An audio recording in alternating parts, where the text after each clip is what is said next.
Netu kya Saimo. Wanji mukwana. Kiva ku ky'omusajja n'omusajja. Nenga akugwira bugwizi alinga nkoko takumansinga nakwota kutegeka kwegamba n'oba webase mutulo akuzuukusa buzuukusa kyuka eno. Kiva ku kiti kya Saimo. Nebuze ekintu kiva ku ki. Bade manyati obera muntu we. Wadde bannaye tikya Saimo. Abayagala kulya bintu bi. Omuntu munnayo munno omutegekako. Kati answer ziba answer nga bbiri. Omusajja yenna atalina budde bulomansinga mukazi we nga tamutegeka. Abasajja abamu bakozesa ebidagaladagala. Kitegera bulungi. Kati ye akwetegekera. Alina atakuwa gwe budde kumwetegekera.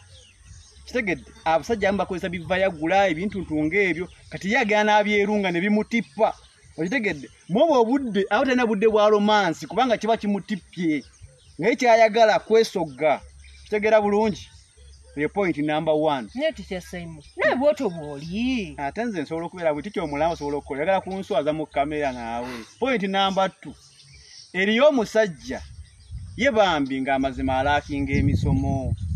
Nga yeetaaga ku basajja nga batikya Saimo tumubuulirire.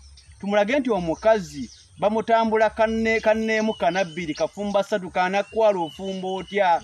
Ategende nti omuntu bamuva ku bugere. N'oweweta akageraako n'alibwa kubanga ajujumira. Noda katumbwetumbwe. Noda ku busambi awo.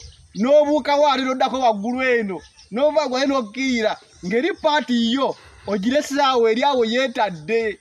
Okitegera mukwano. Kati bambi babalaakinga emisomo. Nti awantu wali olina ogenda otuukawo. Nga wo wafudde dda wonna wakulinze. Babalaakinga misomo. Abantu abalala ate musajja wataba nsindika njake.